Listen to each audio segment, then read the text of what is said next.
Johnny here from Guitar Blocks. Today we're going to look at the G major scale.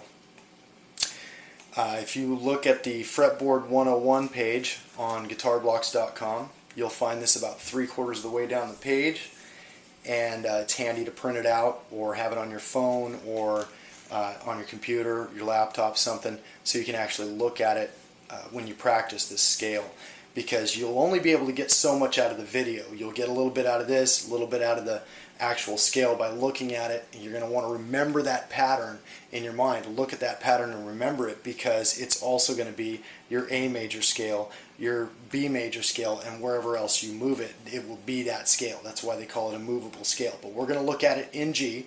For simplicity, we're going to do everything in G. And so we're going to start here using your middle finger on the 3rd fret of the low E string. That is a G note. So that is the beginning of our scale. And the scale is going to go, if you remember from the sounding a note, we stressed that using your pinky is going to be very important. And that's because when you do these scales, you're going to almost always have to use your pinky. I think in this one you're going to have to use your pinky every single string. So the first string is going to do this. Remember, this is about patterns, and I like to remember them in 2-string patterns. So let's do the first 2 strings.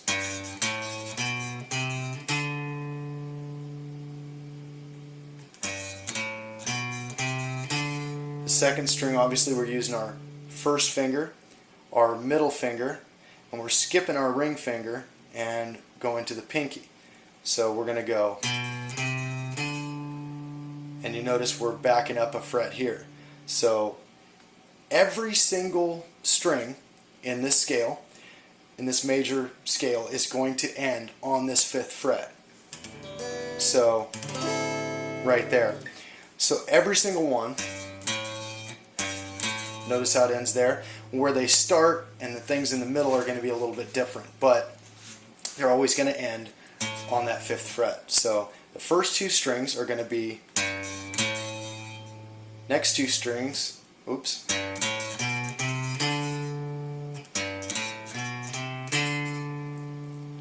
the next 2 strings are going to be identical in their pattern. You're going to use your index finger, your ring finger, and your pinky. And you're going to repeat that for the next string down.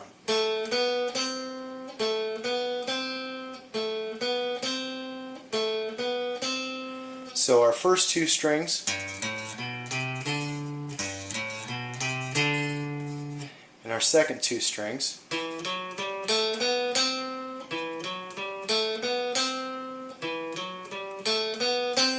The last 2 strings are going to repeat the first pattern. So you're going to start here in the 3rd fret with your middle finger and drop down. You'll notice it's the same exact sequence. Same pattern. So your first 2 strings are going to go, second 2 strings are going to go, and the last 2 are going to be the same as the first. And let's play it all together.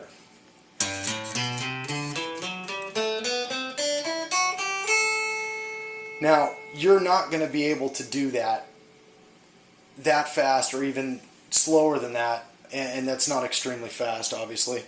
At first, it's going to take you a while. Your fingers are going to be clumsy. Your hands are going to cramp up. Every time you try to go down the scale, you're going to miss a note or two. You're going to make a buzz in it. Don't worry about that stuff. Just keep on practicing. Don't get down on yourself. Nobody comes out of the womb knowing how to play the guitar. It just doesn't happen. I mean, some people pick it up a little faster than other people, but pretty much anybody can pick it up and play it. If you've got enough dexterity in your fingers to type on a keyboard, or to to tap your fingers on a desk or something like that, then you've got enough to be able to do this. You don't have to have an ear for it. It really is an acquired skill. It's something you've got to learn. Some people think that I've got to be born with this, and you don't. So just keep practicing. what I like to do is if I mess up in a certain spot, I'll practice that spot over and over and over and over until I just can't forget it. And you want to know this scale forward and backwards.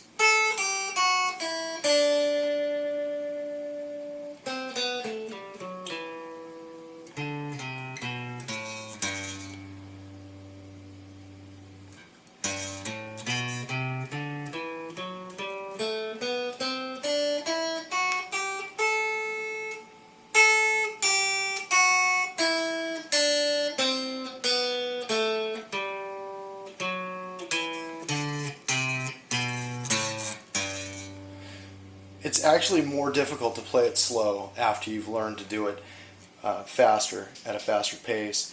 But you're going to want to get that down the front ways first, going forward.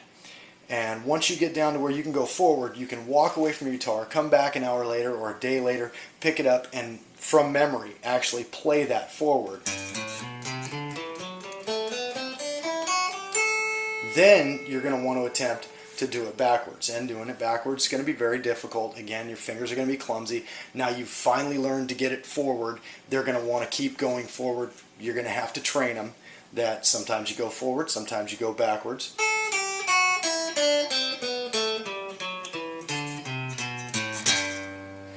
And there you go. That's your G major scale.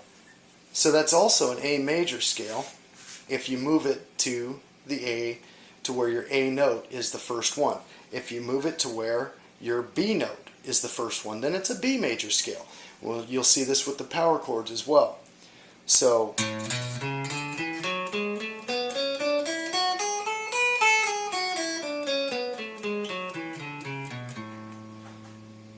now you've also learned an A major scale. You've also learned a B major scale. And if you drop down, it changes a little bit, but it's basically the same to drop down to the next string. The problem is you're going to transition here between the two third to last and second to last strings, the G and the B. There's going to be a transition there because the scale moves up a little bit as you get there.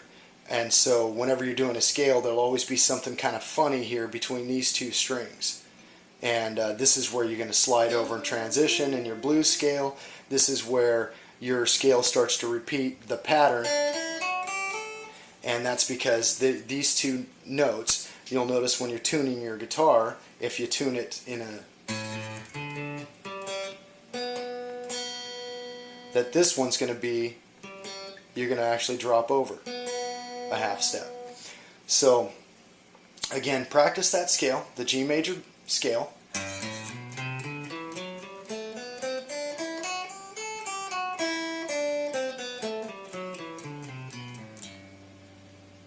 And get ready for the next video. Thanks for watching.